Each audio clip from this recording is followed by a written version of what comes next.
반갑습니다. 오늘 영상은 슬기로운 의사생활 7회입니다. 7회 4월 23일 방영된 내용입니다. 이번 회에는요, 5인방들이 어떤 각자의 위기를 또 고민을 해결해내는 모습들이 쭉 나오는 그런 회였습니다. 구독, 좋아요, 제겐 사랑입니다. 자, 먼저 준환부터 얘기를 한번 할까요? 네, 준환 한 5가지 정도 요약하겠습니다. 자, 첫 번째, 준환의 위기가 뭐였냐? 제약회사에서 골프 리베이트 그 사건이 지난주에도 살짝 보였죠. 네, 그런데 그것과 관련해서 준환은 실제로는 깔끔하게 처신을 했던 거였습니다. 네, 걱정이 된 안정원하고 그리고 도지학이 계속 묻죠. 그래서 결국 준환이 대답합니다. 정원에게는 그러죠. 그 골프장에 갔긴 갔다. 그런데 분위기가 이상해서 그냥 바로 돈 주고 나와버렸다. 그리고 알고 보니까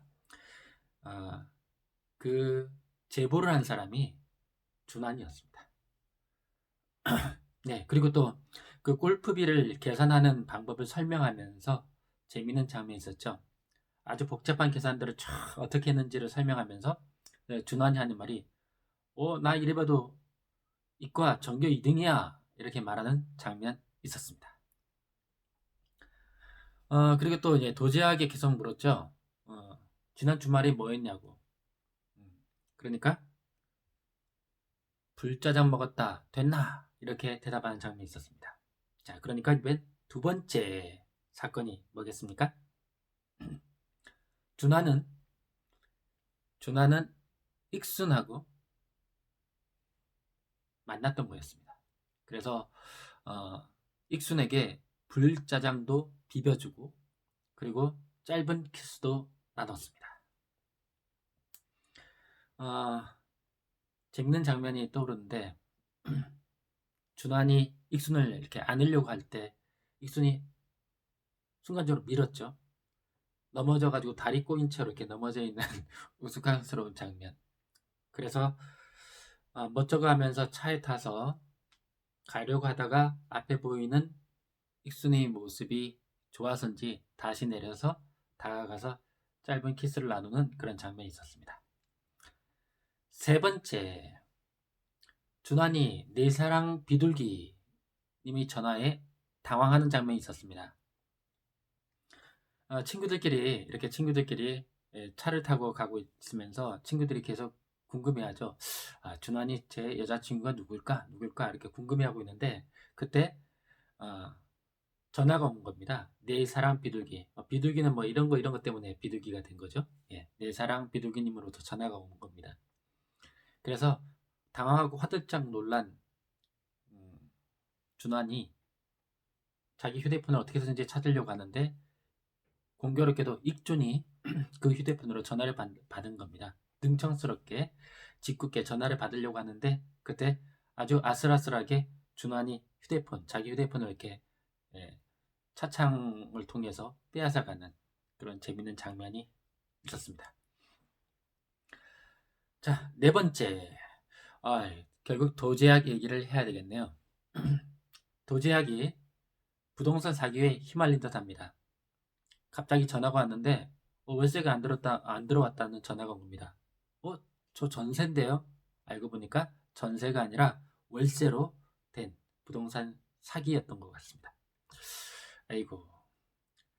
자, 다섯 번째 또 도제학에 관해서 도제학이 위치로는 아랫사람인데도 불구하고 이렇게 또박또박 준환에게 훈수를 두는 그런 장면이 나왔습니다.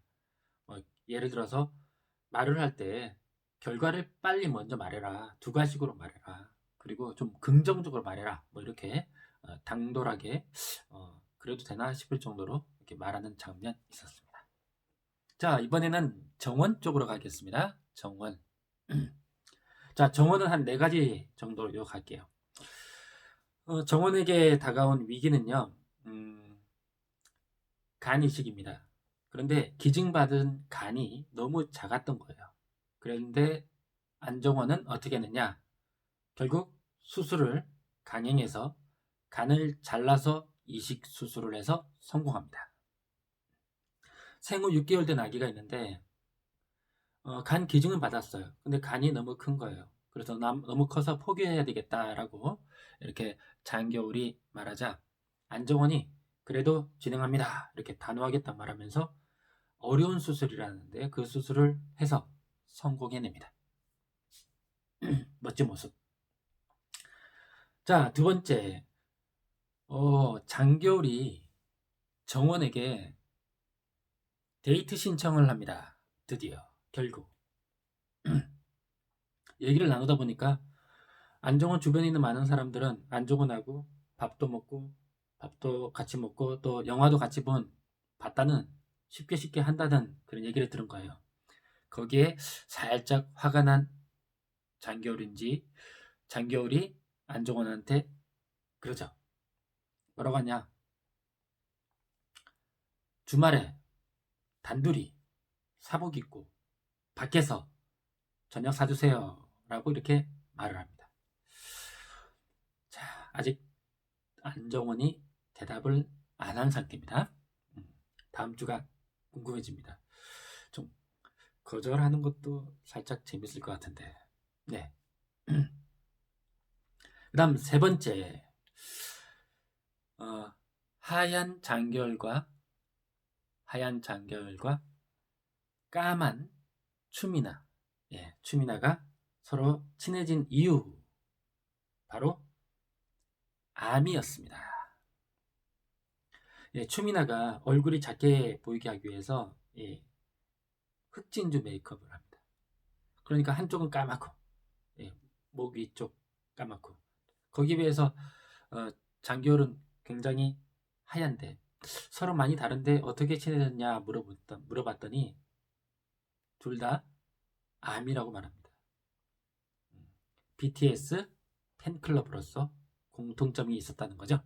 네, 재밌는 장면이었어요.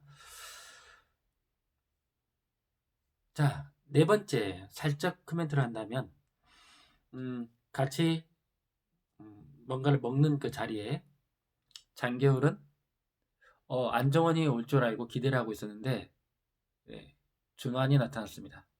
그럴 때 아이 뭐야 라고 꽝이라고 이렇게 속으로 외치던 그 장겨울의 모습 있었습니다.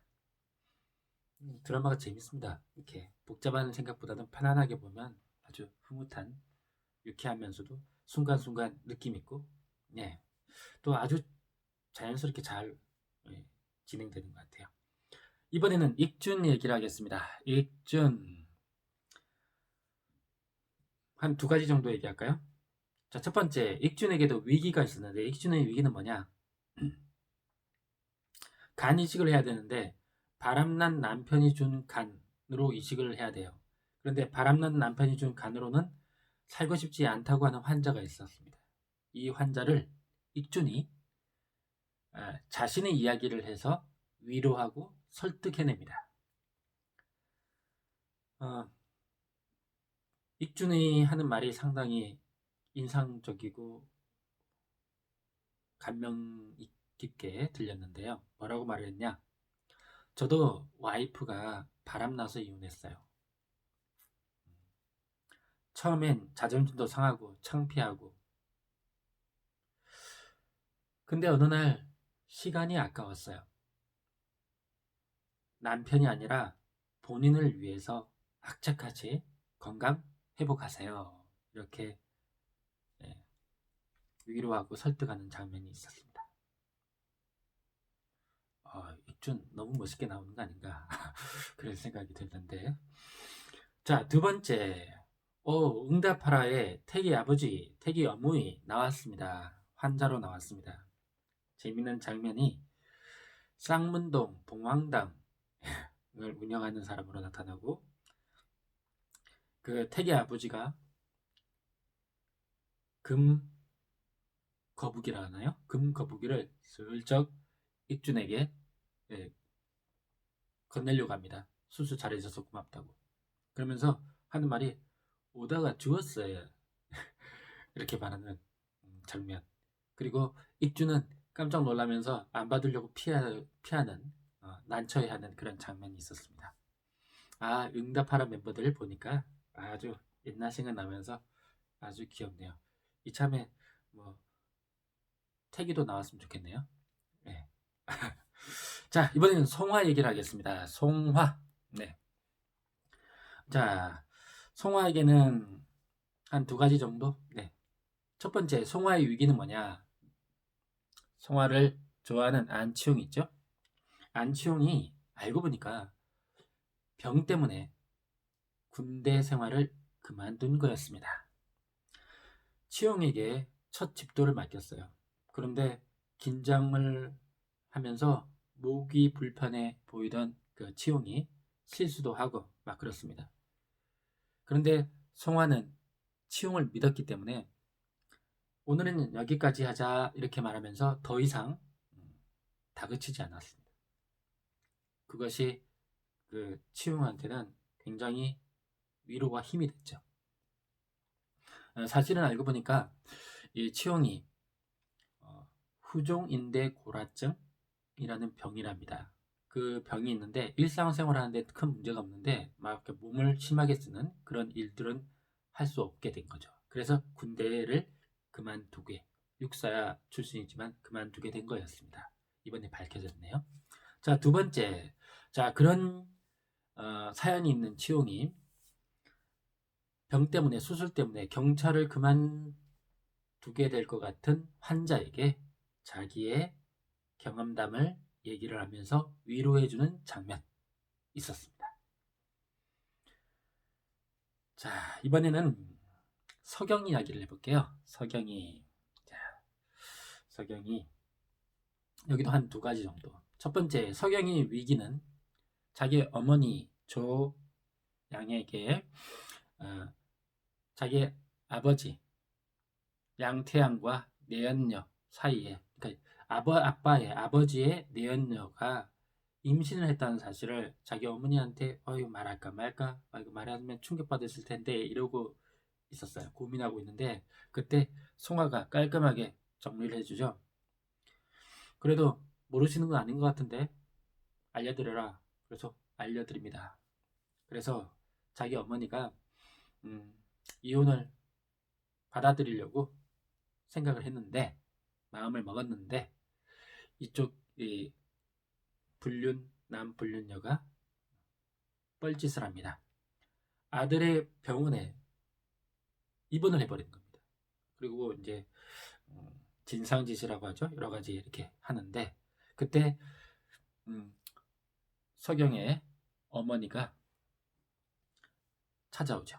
병원에 찾아와가지고 아니 무슨 낯짝으로 여기 왔냐? 어린 여자하고 바람난 거 뭐 광고하려고 왔냐? 당장 나가라. 이렇게 하면서 걸레빤 물을 그 내연녀한테 끼얹어 버리죠. 그리고 양태양, 그러니까 서경의 아버지 양태양에게는 걸레를 얼굴에다가 그대로 투척해 버립니다. 그런 장면이 있었고요. 그러면서 말을 하죠. 내가 이혼 해주려고 했는데 이제 절대 이혼 안 해준다. 이렇게 말하는 장면이 있었습니다. 문제가 해결되지는 않았긴 한데 아무튼 그렇게 됐습니다. 자, 이번에는 이번 회의 밴드곡 설명하면서 마무리 짓겠습니다. 이번 회의 밴드곡은요. 모노의 넌 언제나 였습니다. 아주 좋은 노래죠. 내가 살아있다는 걸 느꼈어 라는 그런 가사가 나오는 그런 노래였습니다. 조종석 배우 노래 잘하네요. 네. 이게 지금 각 해마다 이렇게 딱 되면 나중에는 그 조종석 배우의 앨범이 되지 않을까 싶네요. 네, 여기까지가 슬기로운 사생활 7회 간단한 줄거리 리뷰였습니다. 재밌습니다. 흐뭇합니다.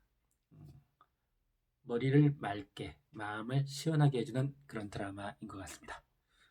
구독, 좋아요, 제겐 큰 힘이 됩니다. 감사합니다.